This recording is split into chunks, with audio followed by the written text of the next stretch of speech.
Hey there, thank you so much for tuning in. I am Angela Yee, and this is Wifey. If this is your first time to the channel, welcome to the channel. If you've been here before, welcome back. Today, we're going to talk about spiritual medicine.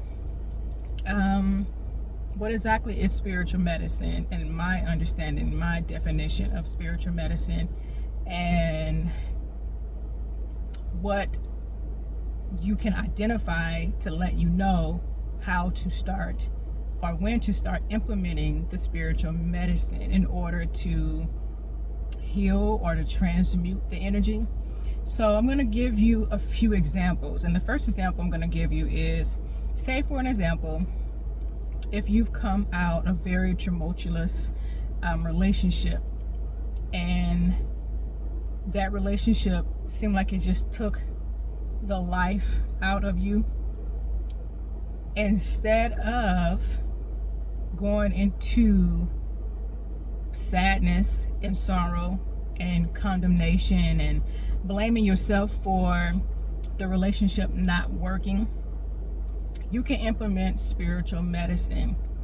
Another example is if you lost your job, or you've had just a circumstantial life events that were extremely challenging to you. First of all, let me tell you that every challenge, every heartbreak, everything that has happened in your life has been orchestrated by you. You have summoned those things to be in existence in your life so that you can gain experiences, not just about gaining information about yourself, but to gain an experience, because once you gain that experience and you're informed, then you won't repeat the same energetic cycle over and over again. It really is to help you evolve in your journey. So you've gone through a very hard time, some challenges, some struggles, whether it's loss of job, sicknesses, you lost your home, you lost your car, or things just may not be going the way in which you want them to go. And instead of you feeling sad, feeling depressed, now remember, I like to look at depression as being in deep rest. So when I say depression, I'm not talking about in the sorrow. So when I say being depressed, meaning don't be in state of depressed where you're sorrowful and you're down in the slumps, you're in this dark space.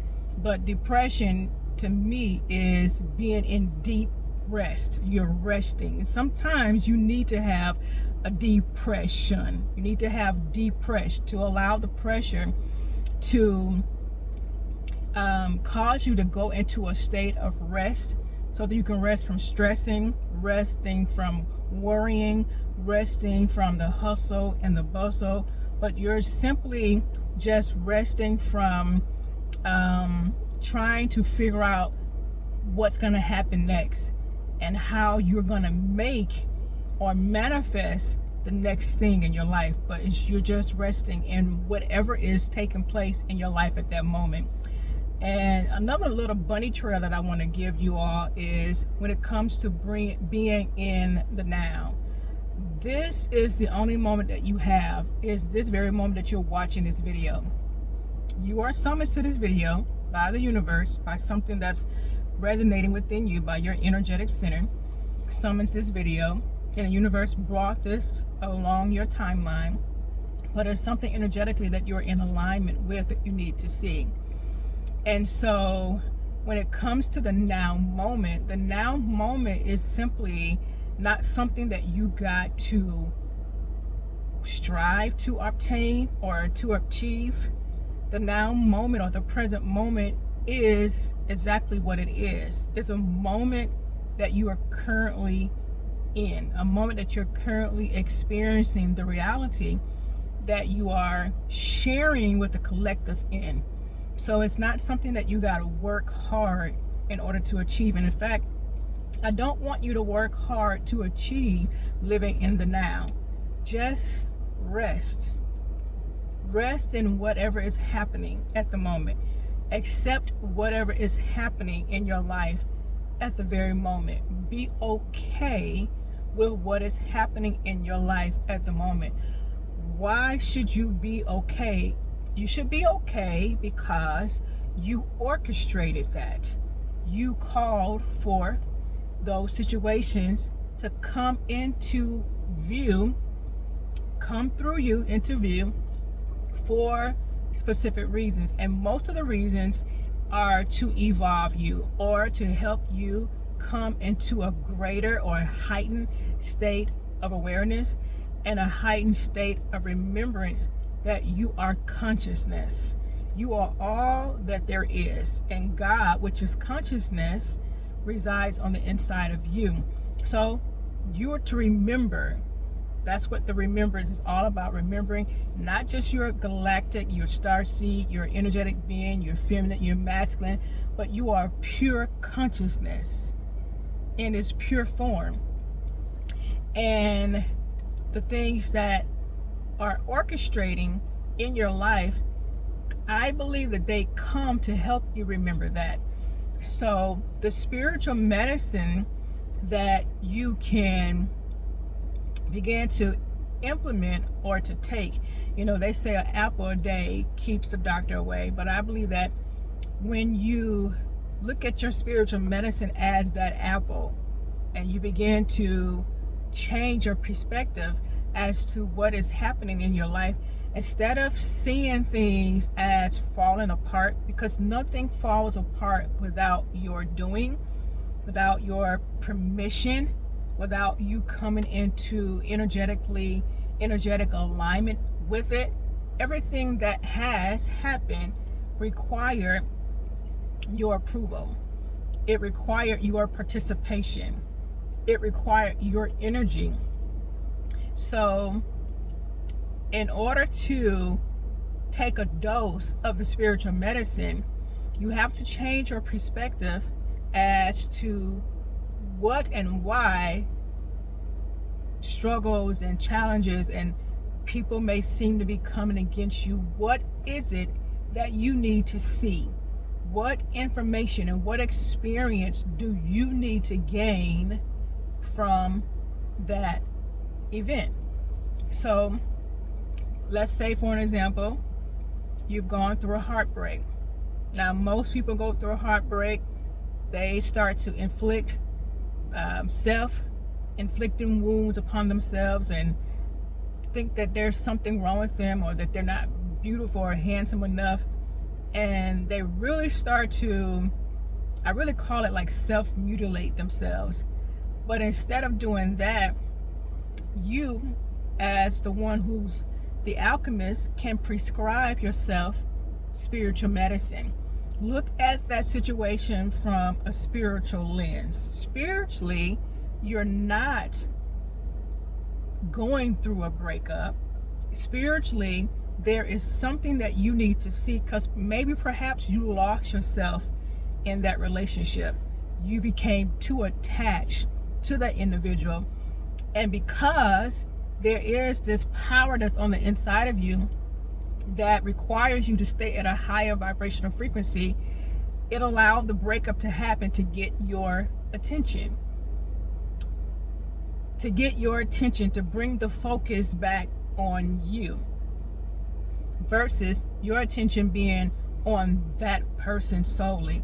You're never to lose your self in anyone.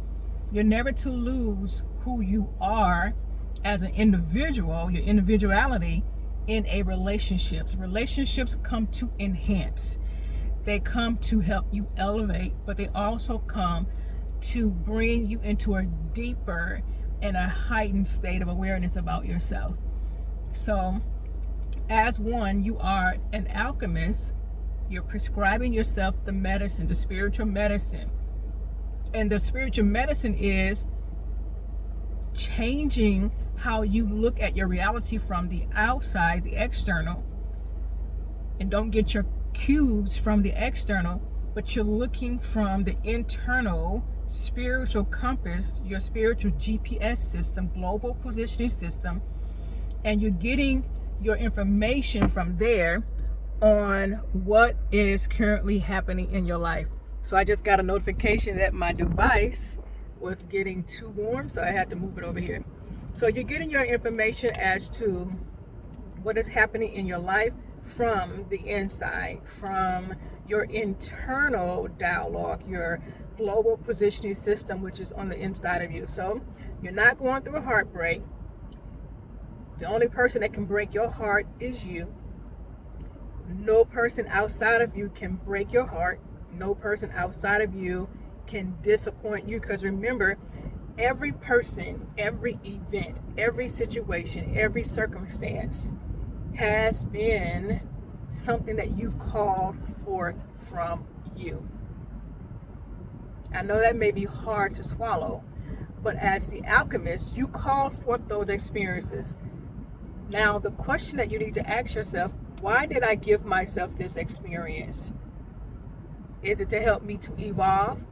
Is it to help me to develop my self-awareness muscle? Do I need to remember who and what I am? Do I need to be reminded about some things about myself? Do I need to actually let that person or that situation go and learn to see the good and goodbye? Sometimes we can stay in situations and in relationships longer than what we're supposed to.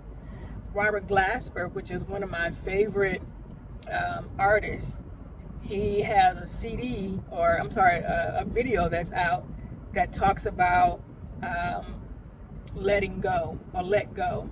And if you haven't listened to that, then you should listen to that particular CD. It's really good. And he has a thing on it, I think it's called Enoch's Meditation. Really good instrumental. If you want to get some instrumental music that'll help you during your time of meditation, your time of silence, I recommend listening to Robert Glasper's Let's Go. His newest one, I think, has been out for about a month. So, as the alchemist of your life, you have the power to change your situation, circumstances. I kind of got a little sidetracked when I talked about Robert Glasper. I believe I highlighted that to say that no matter what is happening in your life, you are the alchemist. You are the one who can change your situation, okay? So that's what I wanted to share with you all today. It was another thought that I had, but I kind of got a little sidetracked and lost, especially when I had to move my phone from up by my window to here. I like recording in my car. I'm recording in my car today because they're actually doing some work on my garage. I usually sit in my garage, well, I have been lately sitting in my garage recording, but today I have some extensive work being done on my garage, so it puts me out here. So therefore my phone was getting a little overheated. But I hope that you got the gist of this video about you are the alchemist that has the spiritual medicine. And the spiritual medicine has a lot to do with your mindset, changing your mindset about your circumstances. Stop walking upside down, turn yourself right side up, and begin to see through a different lens, through a different scope as to what actually is happening in your life. We think that things are bad. Nothing bad ever happens in your life. I believe that all things are working together. All things are conspiring together for your advancement. Everything that's is and that has and that will ever happen in your life happens and conspires for your advancement. Nothing bad ever happens to you. It's just the mindset that you have been taught to believe that negative things are happening. If you would really look and use the spiritual medicine and see that when something closes, something else opens, or when something is happening, the universe is trying to get your attention about something. And that is the medicine. And when you begin to take what the universe is giving to you, you will heal. You will keep your vibration high. You will ascend into a new awareness and into a new level of consciousness. This is about you and your consciousness, being consciously aware of you as a spiritual being. You're not a weakling. You're not someone that's struggling. You don't need, permission. You are just as powerful as the person that you idolize on social media. You can do whatever it is that you put your mind to do. But you first gotta know that you are the spiritual alchemist, have spiritual medicine, and begin to take a dose every day of that spiritual medicine in order to heal your mindset about you, heal what you know and what you've been taught about you, heal what you have been programmed to believe that is happening about your circumstances and your situation. Because I promise you, nothing that you think, the way in which it's happening, is happening that way. It always happens the opposite, okay? So I want to leave you with that today, and I hope you've enjoyed this video. I invite you to watch the other videos that are on my page. I'm sure there's something there that you'll be able to find that will resonate with you. And if so, leave me a comment in the video. Tell me where you're watching this video from. I would love to engage with you. If you're interested in learning more about me and my services, please, you can leave that in the comment as well. Until next time, guys, I'm Angela Yee. Thank you so much for tuning in. Bye.